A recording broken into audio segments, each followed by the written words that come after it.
नमस्कार। Fundamental analysis के 7th part में आपका स्वागत है। तो आज से हम फाइनेंशियल स्टेटमेंट्स के एनालिसिस के बारे में बात करेंगे। देखो, किसी भी कंपनी का एनालिसिस करना हो, चाहे वो लिस्टेड कंपनी हो या स्टार्टअप कंपनी हो, उस कंपनी के फाइनेंशियल स्टेटमेंट्स का एनालिसिस करना बहुत जरूरी होता है, क्योंकि नंबर्स बहुत सारी चीजें बयां करते हैं। तो अच्छा इन्वेस्टर बनने के लिए फाइनेंशियल स्टेटमेंट्स का एनालिसिस आपको आना ही चाहिए। तो फाइनेंशियल स्टेटमेंट्स का एनालिसिस सीखने के बाद आप बड़ी आसानी से फाइनेंशियल स्टेटमेंट्स का एनालिसिस कर पाओगे। फाइनेंशियल स्टेटमेंट्स में मेनली 3 चीजें होती है: balance sheet, profit and loss statement जिसे इनकम स्टेटमेंट भी कहा जाता है, और कैश फ्लो स्टेटमेंट। तो हम शुरुआत करेंगे बैलेंस शीट से। बैलेंस शीट को कैसे एनालाइज किया जाता है, इसे सीखने से पहले मेरी आपसे रिक्वेस्ट है कि कुछ टाइम पहले हमने यूट्यूब पर बैलेंस शीट से जुड़ी 2 वीडियोस अपलोड की थी, जिनका टाइटल था how to read balance sheet on Moneycontrol part 1 और how to read balance sheet on Moneycontrol part 2। तो इन दोनों वीडियोस को आप जरूर देख लीजिए, क्योंकि इसमें हमने बैलेंस शीट में जो टर्म्स होती है उनका मतलब समझाया है।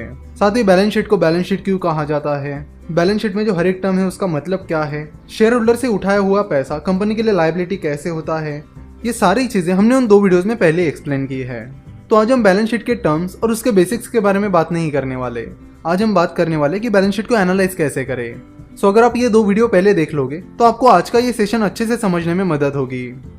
फाइनेंशियल स्टेटमेंट्स का एनालिसिस करते वक्त जो सबसे पहली चीज हमारे दिमाग में आती है वो ये कि फाइनेंशियल स्टेटमेंट्स ढूंढे कहाँ पर।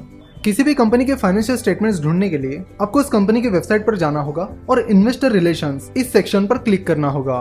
फॉर एग्जाम्पल, अगर आपको रिलायंस इंडस्ट्रीज के फाइनेंशियल स्टेटमेंट्स चाहिए तो उसके लिए आपको रिलायंस इंडस्ट्रीज की वेबसाइट पर जाकर इन्वेस्टर रिलेशंस पर क्लिक करना होगा। तो इन्वेस्टर रिलेशंस पर क्लिक करने के बाद यहाँ पर फाइनेंशियल रिपोर्टिंग आपको दिखेगा, जिस पर क्लिक करने पर आपको रिलायंस इंडस्ट्रीज के फाइनेंशियल स्टेटमेंट्स मिल जाएंगे। सिमिलरली, फिलहाल हम आईसीआईसीआई सिक्योरिटीज का एनालिसिस कर रहे हैं। तो आईसीआईसीआई सिक्योरिटीज के फाइनेंशियल स्टेटमेंट्स पता करने के लिए आपको आईसीआईसीआई सिक्योरिटीज की वेबसाइट icicisecurities.com पर जाकर अबाउट अस पर क्लिक करना होगा, जिसके बाद आपको इन्वेस्टर रिलेशंस नाम का सेक्शन मिल जाएगा, जिस पर क्लिक करने पर आपको आईसीआईसीआई सिक्योरिटीज के फाइनेंशियल स्टेटमेंट्स मिल जाएंगे। फाइनेंशियल स्टेटमेंट्स 2 टाइप में आते हैं: कंसोलिडेटेड फाइनेंशियल स्टेटमेंट्स और स्टैंड अलोन फाइनेंशियल स्टेटमेंट्स। तो इन दोनों के बीच का डिफरेंस जानना भी बहुत जरूरी है। स्टैंड अलोन फाइनेंशियल स्टेटमेंट्स सिर्फ उस कंपनी के फाइनेंशियल स्टेटमेंट्स होते हैं, उसमें उस कंपनी की सब्सिडरी शामिल नहीं होती। फॉर एग्जांपल, अगर आप रिलायंस इंडस्ट्रीज के स्टैंड अलोन स्टेटमेंट्स देखोगे तो उनमें बस रिलायंस इंडस्ट्रीज का मेन बिजनेस इंक्लूड है। उसमें रिलायंस इंडस्ट्रीज की सब्सिडरीज जैसे कि रिलायंस जियो, रिलायंस रिटेल, इनका परफॉर्मेंस इंक्लूड नहीं होता है। वही कंसोलिडेटेड स्टेटमेंट्स में कंपनी के मेन बिजनेस के साथ ही उसकी सब्सिडरीज भी ऐड होती है। तो रिलायंस इंडस्ट्रीज के कंसोलिडेटेड बिजनेस में उसकी मेन कंपनीज साथ ही उसकी सब्सिडरीज जैसे कि रिलायंस जियो, रिलायंस रिटेल, ये भी शामिल होती है। तो किसी भी कंपनी के फाइनेंशियल स्टेटमेंट्स का एनालिसिस करते वक्त आपको स्टैंड अलोन और कंसोलिडेटेड इन दोनों पर ध्यान रखना होगा। क्यों? क्योंकि आपको पता चले कि कंपनी का स्टैंड अलोन बिजनेस कैसे परफॉर्म कर रहा है और कंपनी की सब्सिडरीज कैसे परफॉर्म कर रही है। अगर आप रिलायंस इंडस्ट्रीज के पिछले 1-2 साल का एनालिसिस करोगे तो आपको पता चलेगा कि कंपनी का स्टैंड अलोन बिजनेस उतना कुछ खास परफॉर्म नहीं कर रहा है। वही कंपनी की सब्सिडरीज बहुत ही आउट परफॉर्म कर रही है, जिसमें रिलायंस जियो और रिलायंस रिटेल का परफॉर्मेंस बहुत ही आउटस्टैंडिंग रहा है। तो फिलहाल रिलायंस इंडस्ट्रीज के कंसोलिडेटेड स्टेटमेंट्स में रिलायंस जियो और रिलायंस रिटेल का कंट्रीब्यूशन बढ़ रहा है। तो शुरू करते हैं बैलेंस शीट से। देखो, बैलेंस शीट का एनालिसिस बहुत जरूरी है, क्योंकि बैलेंस शीट के एनालिसिस से आपको बहुत सारी चीजें पता चलती है, जैसे कि कंपनी के पास कितना रिजर्व्स एंड सरप्लस है, कंपनी अपना कितना प्रॉफिट कंपनी में रीइन्वेस्ट कर रही है, कंपनी पर कितना डेट है, क्या कंपनी ने कोई रिलेटेड पार्टी ट्रांजैक्शंस किए हैं, कंपनी का डेट एक लिमिट में है या लिमिट से बाहर जा रहा है। तो इन जैसी बहुत सारी चीजें आपको बैलेंस शीट एनालाइज करके पता चलती है। बैलेंस शीट से जुड़ी एक और चीज आपको पता होनी बहुत जरूरी है, वो ये कि बैलेंस शीट एक स्पेसिफिक डेट की होती है, वो कोई स्पेसिफिक पीरियड की नहीं होती। यानी अगर कोई बैलेंस शीट 31 मार्च की है तो वो उस पर्टिकुलर डेट की बैलेंस शीट है, यानी उस पर्टिकुलर डेट को उस कंपनी के पास उतने एसेट्स थे और उतनी लायबिलिटीज थी। बैलेंस शीट किसी पर्टिकुलर पीरियड की नहीं होती, यानी 3 महीने की बैलेंस शीट, 6 महीने की, 1 साल की बैलेंस शीट, ऐसी कोई चीज नहीं होती। वही प्रॉफिट एंड लॉस स्टेटमेंट किसी पीरियड का बनता है, जैसे कि 3 महीने का प्रॉफिट एंड लॉस, 6 महीने का, 12 महीने का। तो हमेशा याद रखना, बैलेंस शीट किसी पर्टिकुलर पीरियड की नहीं होती, वो पर्टिकुलर डेट की होती है। बैलेंस शीट में मेनली 2 चीजें होती है, एसेट्स और लायबिलिटीज।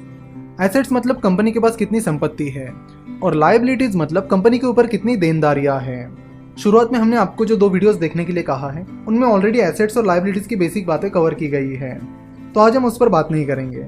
आज हम डायरेक्टली एनालिसिस पर आएंगे। यहाँ पर हम अपना पूरा फोकस एनालिसिस पर रखेंगे। तो शुरुआत करेंगे लायबिलिटीज से। बेसिकली 2 टाइप्स की लायबिलिटीज होती है, शेयर होल्डर्स फंड्स जिसे शेयर होल्डर्स इक्विटी भी कहा जाता है, और दूसरा है लायबिलिटीज जिसे आप एक्सटर्नल लायबिलिटीज भी कह सकते हो।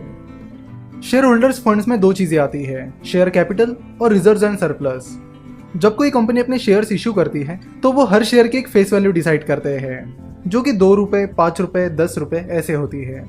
फेस वैल्यू बस एक अकाउंटिंग टर्म है, तो उस पर आपको ज्यादा ध्यान देने की जरूरत नहीं है। मान लेते कि कोई कंपनी अपने 10 करोड़ शेयर्स आईपीओ में इशू कर रही है। उन्होंने एक शेयर की फेस वैल्यू 10 रुपए रखी है, वही वो कंपनी अपने शेयर्स 1000 रुपीज पर शेयर की प्राइस पर लोगों को बेच रही है।